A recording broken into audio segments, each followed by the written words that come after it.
That's Emma. And this is Karl. And this is Rittal unBoxed. So today we've got an interview that I did with David Ruffles. You were away. I was. Apologies. Yeah, that's Cut fine. you out of the loop. That's fine. I don't get paid for the episode. No, you don't. Appearance fee. Yeah, I paid Dave in cookies and that type of thing, don't we? In corporate gifts. Yeah, we had Dave into the Helleby showroom. It was really good, actually.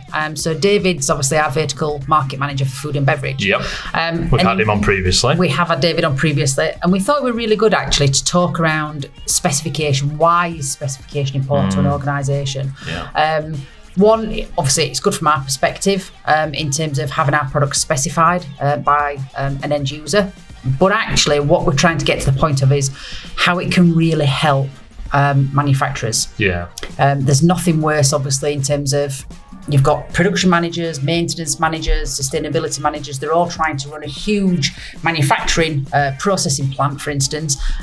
So then when it comes down to something like electrical control panels, there's no real thought or consideration given. And because of that, then we can come across a lot of difficulties. Absolutely. It can have a huge impact on that production process. Yep. So we were trying to get into the reasons why it would be good to have a specification and what we can do to support that and to help people.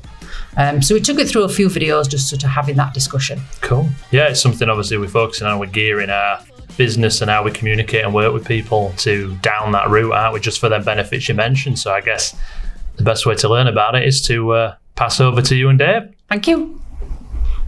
So we're here today with David Ruffles, who's our vertical market manager for food and beverage. Welcome, David. Thanks for having me again, Emma. You're welcome. And we're here in the showroom here at Helleby. We just wanted to touch base today and talk really around specification. It's something that we work with customers continuously with. It's really important. And obviously we just wanted to put that out there to let people know what our capabilities are when it comes to specification for them. Yeah, absolutely. And I think one of the best places to start with specification is what happens if you don't have a specification. You know, why have a specification to start with? I think a lot of food manufacturers will have electrical specifications out there, but it won't necessarily be geared towards, say, electrical enclosures and control panel cooling.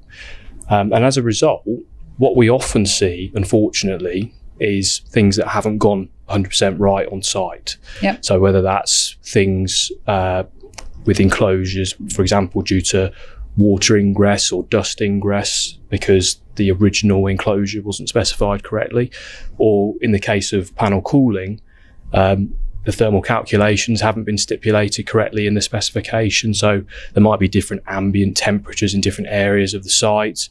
And is that clear on your documentation when you're sending that out to third parties? So it's a really important topic. And as Rittal, we help at both sides. So we'll help our customers when it comes to in the summer, if they've got an overheating issue, we'll come to site, we'll review what they've got in place at the moment and where we can make improvements. And really a specification is just taking that to the next level. So it's not just fixing the problem today, but fixing the problem for the future as well. And that's why it's so important.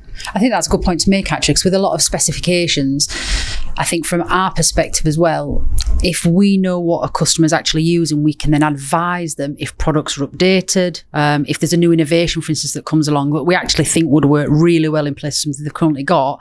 If we've already created a specification with a customer, we're being proactive in helping them. Yes. I think one thing that gets overlooked is that a lot of engineers in a lot of these end users or food factories, they're trying to run the whole production plant. They're running everything. They can't be, they can't be the masters of everything.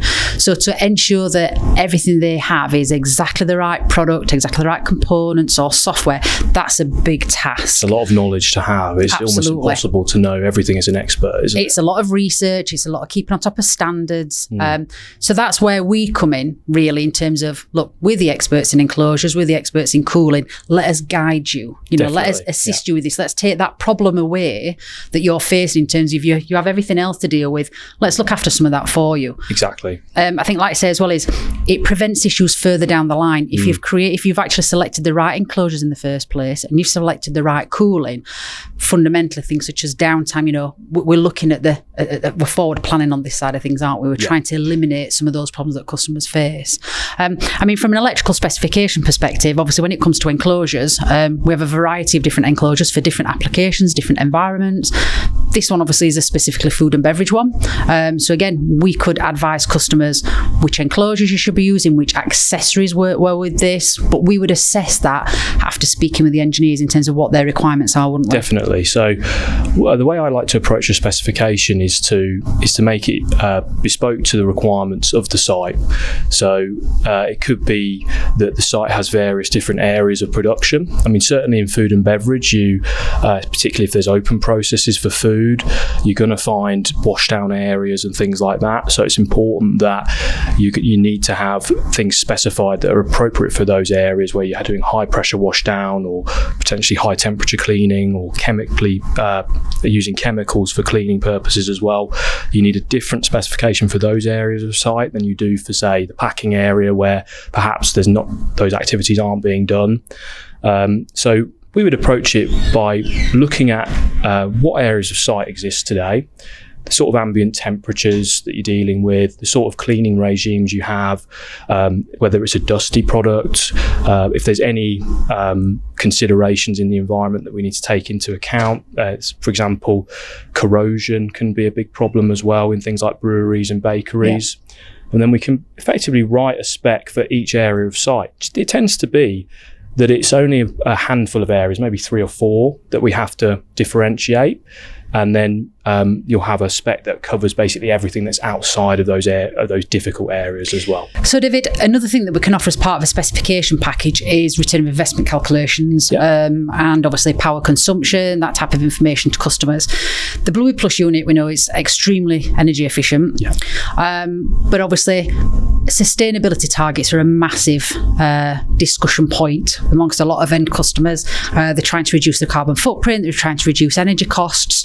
With the Bluey Plus, what we can actually do is come to site, we can do that survey, we can give them all the information that they need, can't we, on that? Yeah, it's something I do regularly. So almost on a weekly basis at this point, I'm going to sites, seeing what cooling assets they've got in place today, whether that's old Rittal units or it could be other manufacturers that they're using at the moment.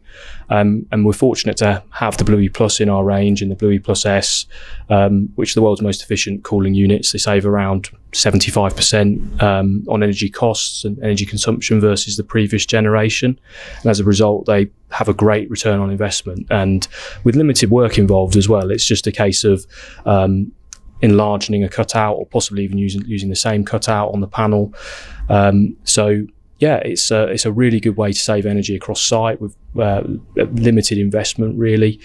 And we've got a really good case study now with Coca-Cola over in Germany where we've retrofitted 400 units and the savings have actually exceeded our general expectations. I think it's around 90% in some areas.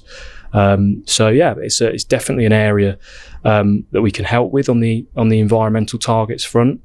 And it's really important that we don't just come and retrofit these, but that we also put that in the specification too, because I've seen it before where we've retrofitted a site to Bluey Plus, spent a lot of time on that, and then a new line comes in and it might be the older technology that's come in on that line. So it's important that goes into the spec as well. So then you get those energy savings right from day one. Absolutely. I think another good point as well is, as part of cooling, thermal calculations that are carried out. Yes. So as part of the thermal calculations, we can actually provide customers with that. So as part of their specification document, in some cases proving that they may not even need cooling. Exactly. Again, so quite often we talk about the benefits of cooling, but what we can actually do to customers as well is say, look, you've actually done a thermal calculation, you've done the due diligence in terms of the environment that it's working in, the components that you've got. You don't actually need cooling, or you only need a fan and filter. They have that documentation there then, if in the future it's needed, to say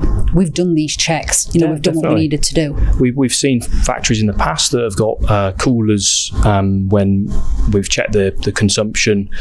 They were basically on for only a very small percentage of the year, if at all. So arguably they've been quite largely overspecified in that particular case. But yeah, we can definitely advise on the right solution. Unfortunately, it often is the other way around. In fact, 90% of the time it's the other way around, where the cooling is too small. The cooling output of the units, I should say, is too low, or the fans aren't providing enough throughput, which is leading to overheating on site, overheating panels, and then unfortunately downtime. That is the more common of the two, but either way, we can provide a solution.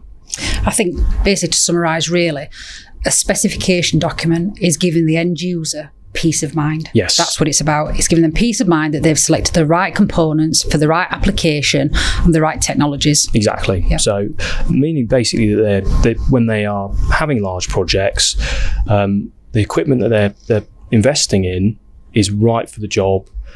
It's the most affordable for the job as well, but it's actually going to last, and you're not going to have breakdowns in 2 years, 3 years because of overheating or water ingress in the case of enclosures, or dust ingress, etc. So it's ensuring it's right, and also ensuring that we're not over specifying as well. Okay. So obviously, if we're going to summarise, then really, a specification is all about peace of mind. That's what it's for. Peace of mind that you've selected the right enclosures, you've selected the right cooling, you've selected everything that's correct for the environment and the application that you're working in. So if somebody did want to take that next step with us in regards to creating a specification, what would they need to do? So if they want to take that next step, depending on where they are today, they may already have a specification document, so we can help them amend that and update that. Alternatively, we can help them with a brand new specification, which is something I've done recently, starting from no enclosure spec at all. But if you get in touch with us, it's information@rittal.co.uk. If you put in your subject line specification, somebody can then contact you to have a chat. Depending on which industry you're in, this isn't just food and beverage. Obviously, if it is, it'll probably be myself. But if it's another industry as well, we've got other experts too that can contact you around your specification in, say, automotive or other industries. So if you contact information@rittal.co.uk with the subject specification, somebody will reach out to you. Thank you. That's great. Thanks, you. David.